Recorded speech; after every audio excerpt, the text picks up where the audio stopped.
大家好，歡迎嚟到開心校園頻道宗教園地。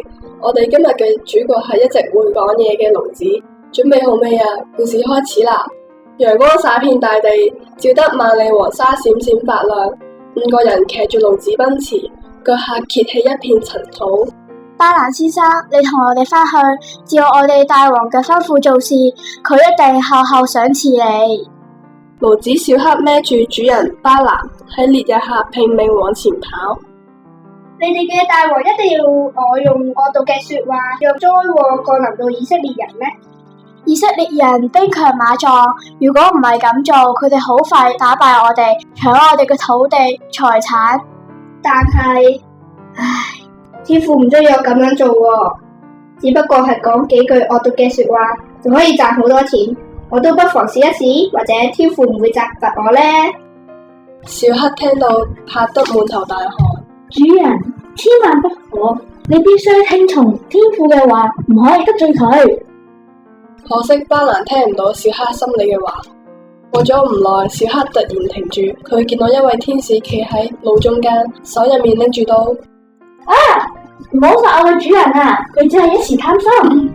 為咗救主人，小黑說時遲那時快，立刻離開大路，跳進田裏。巴蘭看唔到嗰位天使，只見小黑竟然行到田入面，就用力打佢，要佢返到路上。小黑實在感到委屈，卻有口難言，唯有忍住淚繼續向前走。到咗一條兩邊都係葡萄園嘅窄路上，小黑又見到嗰位天使企喺路中間。天父啊，求你饒恕我主人啦！由於兩邊都是牆，為了救主人，小黑不得不貼住一邊牆走。結果那天使卻把巴蘭的腳製傷了。巴蘭不明白小黑為何這樣做，憤怒得又打他。你呢頭蠢驢！如果唔係我救咗你，你早就已經俾天使殺咗啦。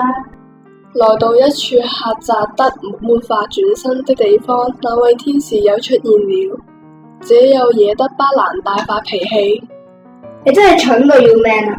我唔得要重重打你一頓。今次死硬啦！小黑情急自身，立刻趴下來。呢時候，天父使小黑能夠開口說出巴蘭聽得明白的話來。點解你要打我3次呢？巴蘭睇見驢子竟然會說話，不禁大吃一驚，嚇得險些跌倒。因為你戲弄我，如果我手裏入邊有刀，我就拖咗你。我唔係你向來所騎嘅驢子咩？我從前有冇試過咁樣對你呢？冇。呢個時候，天父使巴蘭見到天使拎住刀企喺路上面，佢先明白過嚟，嚇得俯伏在地。你點解要打你嘅驢呢？我係嚟擋住你同嗰啲摩押使臣返去。你隻驢見到我3次都避開咗我，如果唔係，我早就把你殺咗。我唔知道你企喺路中心擋我。如果你唔准去，我就返屋企啦。你同呢啲人去啦，但係你要聽從我嘅吩咐，按照我嘅意思說話。巴蘭就咁樣同嗰啲摩押使臣返去。一路上，小黑默默地為主人禱告。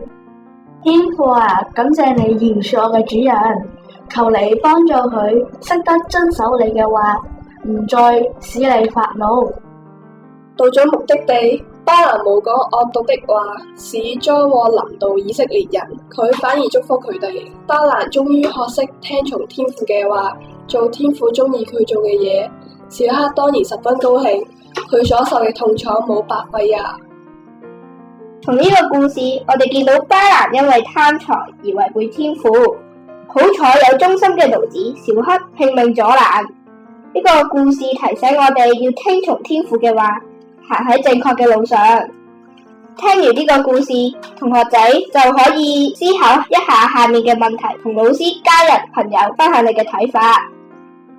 你試過做一啲明知天父唔中意嘅事嗎？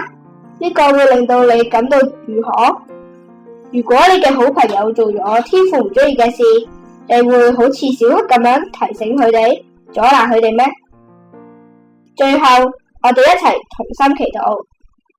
親愛嘅天父，求你教導我哋常常遵從你嘅話而行，因為我知道你很愛我，會引領我行喺正確嘅路上，做正確嘅事。讓你歡喜。奉主耶穌的名求，阿門。